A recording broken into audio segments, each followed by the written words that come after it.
and welcome to this special 30 minutes coming to you live from Lahore as Pakistan votes in what is undoubtedly a historic election. An election that is historic because the first civilian transfer of power has taken place from one democratically elected government to the next.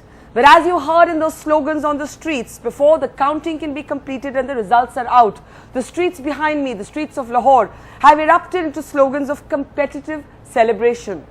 That's because this is an intense fight between two personalities.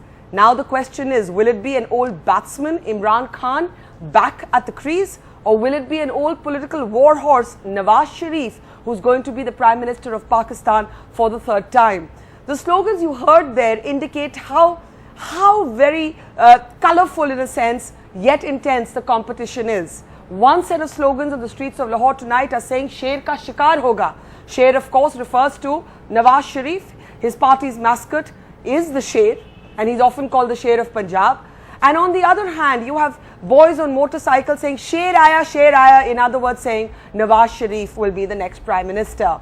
We'll need a few more hours before we know the answer to that. But before that, this is the country that has defied threats from the Taliban. It has defied all kinds of dangers to the lives of those who have stepped out today, shown enormous courage and voted. From Lahore, our ground report on the grit that the voters and the people of Pakistan have shown in just casting their vote. Despite the twin bomb blasts in Karachi, despite a string of virulent terror threats from the Taliban, despite more than 100 people dead in the run-up to the elections, Pakistan voted and voted in large numbers. At several polling booths across Lahore, the Imran effect is palpable. Giant cutouts, Imran t-shirts, collar pins, bumper stickers, and of course, not to forget the cricket bat. His followers made sure that Khan's own inability to vote on D-Day did not hurt the campaign. Quite the opposite. Well, a lot of people here are rooting for Imran Khan, as you can see on those t-shirts there, and here too we have somebody who believes that he is going to win. Inshallah, definitely. Why are you so confident? Because I think everybody is sick of this system we have and everybody needs a change. We want to have honest people, and I think, and I believe he's an honest person. But who will win Pakistan is a question that may not get answered immediately after voting. Politicians across the trenches are forecasting a fractured mandate, which may need one of the three main players to join hands with the other. Today, after a former People's Party minister withdrew from her seat to back the candidate from Imran's party, Nawaz Sharif's supporters alleged that a secret deal had already been struck between Khan and Zardari.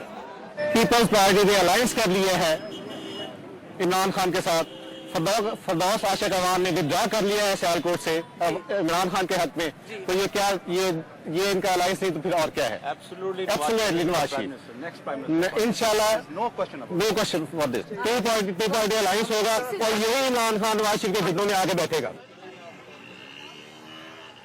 Pakistan is clamoring for change, and the defiance by its voters of the Taliban threat may be a message for its conservatives and its extremists.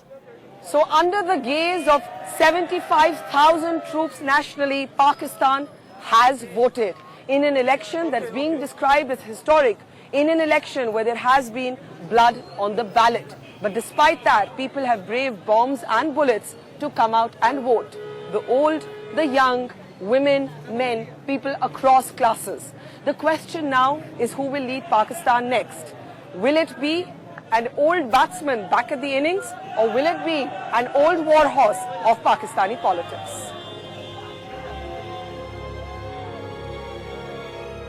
Whatever the outcome, an infant democracy has some reason to celebrate a milestone that for a change has nothing to do with coups or conflict.